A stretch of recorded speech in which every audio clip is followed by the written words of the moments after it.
శుభమస్తు.co కమ్మవారి ప్రత్యేక వివాహ వేదిక. కమ్మనైన వివాహాలకు అమ్మలాంటి చిరునామా.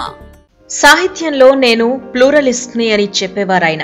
పద్యమో గేయమో వచన కవిత్వమో మాత్రమే ఏకైక సాహిత్య రూపంగా పనికొస్తుంది అంటే అస్సలు అంగీకరించేవారు కాదు. దేనికదే ప్రత్యేకం అనేది ఆయన వాదన. అంతేకాదు, ప్రస్తుత పరిస్థితుల్లో అవధానుల పాత్ర ఏంటి అని ప్రశ్నిస్తే చాలా పరిమితమని ఆ రచయిత అంటారు. అవధానులు కొంత సాహిత్య వినోదం కలిగిస్తారు, కాసేపు మంచిదే. కాలం గడపడం కోసం అవధానులు అవసరం లేనివన్నీ మాట్లాడుతూ ఉంటారు అని కొద్ది రోజుల మాత్రమే కవిత్వం రాసిన ఆయన ఆ ప్రక్రియను హఠాత్తుగా ఆపేశారు.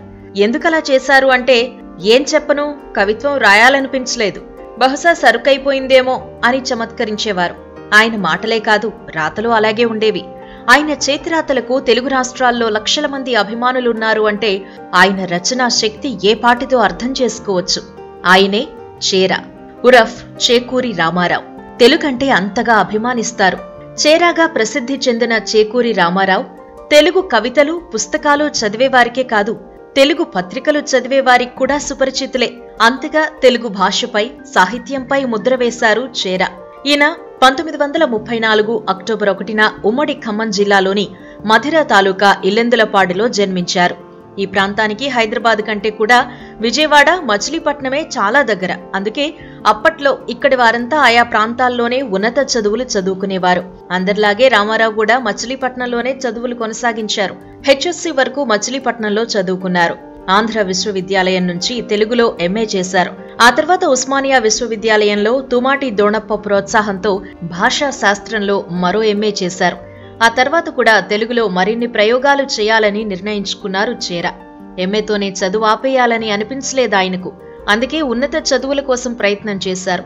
ప్రధానంగా తెలుగు భాష ఎలా పరివర్తనం చెందింది అనే అంశం అందరికీ తెలిసేలా ప్రయోగాలు చేయాలనుకున్నారు. అందుకోసం ఏకంగా అమెరికాలోనే పిహెచ్డి చేయాలని నిర్ణయించారు. అమెరికాలో తెలుగు పిహెచ్డి ఏంటి అనే అనుమానం రావచ్చు, కానీ ఇది నిజం. అమెరికాలోనే కార్నెల్ యూనివర్సిటీలో అప్పట్లో భాషా శాస్త్రాలపై ఎన్నో ప్రయోగాలు చేశారు. ప్రపంచంలోని ఏ భాష అయినా ఎలా పరివర్తనం చెందింది అనే విషయంలో ఎంతో మంది ఎన్నో థీసిస్ సబ్మిట్ చేశారు. అలాగే చేకూరి రామారావు కూడా అక్కడికి వెళ్లి తెలుగు భాషా పరివర్తన సిద్ధాంతం అనే అంశంపై పిహెచ్డి చేశారు. ఇందుకోసం భాషావేత్త భద్రిరాజు కృష్ణమూర్తి సహకారాన్ని తీసుకున్నారు. అమెరికాలో చదువుకునే రోజుల్లో సాహిత్యంపై కొందరితో కలిసి చర్చలు చేసేవారు చేర. మాడిసన్, విస్కాన్సిన్ లో ఉన్న రోజుల్లో రామకృష్ణారావు, అబ్బూరి వరదరాజేశ్వరరావు, తిరుపతి నుంచి వచ్చిన జిఎన్ రెడ్డి, కొత్తపల్లి వీరభద్రరావు లాంటి వారితో కలిసి సాహిత్య గోష్ఠులు జరుపుకునేవారట. ఇప్పుడు మనం చెప్పుకున్న వారిలో అబ్బూరి మంచి కవి, మిగిలిన వారంతా తెలుగులో ఎంఏలు చేసిన వారు. అలా వీరంతా ఒక్కచోట కలిస్తే అదో తెలుగు యూనివర్సిటీ లాంటిదన్నమాట. దేశం కాని దేశంలో కూడా తెలుగు మూలాలు మర్చిపోలేదు ఈ మహానుభావులు. ఎంతో మంది తెలుగువారు అమెరికాలో పరిశ్రమలు పెడుతున్నారు కదా, అలాంటి వారు తమ పిల్లలకు తెలుగు నేర్పించడం కోసం ఆ దేశంలోనే స్కూళ్లు స్థాపిస్తే బాగుండేది కదా అని సూచించేవారు. ఇక అమెరికాలో తెలుగు పిహెచ్డి పూర్తయిన తర్వాత ఇండియాకు తిరిగొచ్చారు చేర. ఇక్కడ ఉస్మానియా విశ్వవిద్యాలయంలో సేవలందించారు. తెలుగు భాషా విభాగానికి అధిపతిగా పనిచేశారు. ఆయన వద్ద తెలుగు నేర్చుకున్న వారు ఎంతో మంది కవులుగా, రచయితలుగా, జర్నలిస్టులుగా మంచి స్థానాల్లో ఉన్నారు. తెలుగు ప్రొఫెసర్లుగా కూడా సేవలందిస్తున్నారు. డాక్టర్ ద్వానా శాస్త్రి కూడా చేరా వద్ద శిక్షణ పొందిన వారే. ఆధునిక భాషా శాస్త్ర రంగంలో కొత్త విప్లవాన్ని తీసుకొచ్చిన నామ్ చామ్స్కీ పరివర్తన సిద్ధాంతాన్ని ఔపోసన పట్టారు. దాన్ని ఉపయోగించి తెలుగు వాక్యాన్ని విశ్లేషించి కొత్త ఒరవడికి ఆద్యులయ్యారు చేర. ఈయన రచించిన తెలుగు వాక్యం, తెలుగులో వెలుగులు, భాషానువర్తనం, భాషాంతరంగం వంటి పుస్తకాలు భాషా శాస్త్రవేత్తలనెంతగానో ఆలోచింపచేశాయి. అంతేకాదు, చేకూరి రామారావు ప్రతిభకు రెండవ పార్శ్వం కూడా ఉంది. సాహితీ శ్రమజీవులను అబ్బురపరిచే విధంగా భాషా శాస్త్రాన్ని మేళవించి తెలుగు ఛందోరీతుల సూత్రీకరణలు చేశారు. తెలుగు వాక్యం పదవర్ణ సహితం అంటూ తెలుగు వాక్య నిర్మాణంపై చేసిన పరిశోధన అందరి మన్ననలు పొందింది. వివిధ విశ్వవిద్యాలయాల్లో పాఠ్యాంశంగా చేరింది. పోటీ పరీక్షలు రాసేవారికి, ఉద్యోగార్థులకు ఉపయుక్తంగా నిలిచింది ఈ రచన. సంప్రదాయ వ్యాకరణ విద్యకు, ఆధునిక భాషా శాస్త్రానికి మధ్య సేతువును నిర్మించడంలో చేరా సఫలమయ్యారనే చెప్పాలి. ఆంధ్రజ్యోతి ఆదివారంలో చేరాతలు అన్న శీర్షిక నిర్వహించడం ద్వారా తెలుగు సాహిత్య విమర్శ రంగంలోకి సుడిగాలిలా దూసుకొచ్చారు. పెను సంచలనం సృష్టించారు. తెలుగు సాహిత్యంలో ఒక కొత్త విమర్శ ధోరణిని ప్రవేశపెట్టారు చేకూరి రామారావు. సాహిత్య విమర్శ, పరామర్శ పేరిట వివిధ కవుల ప్రక్రియలపై ఎన్నో రాతలు రాశారు.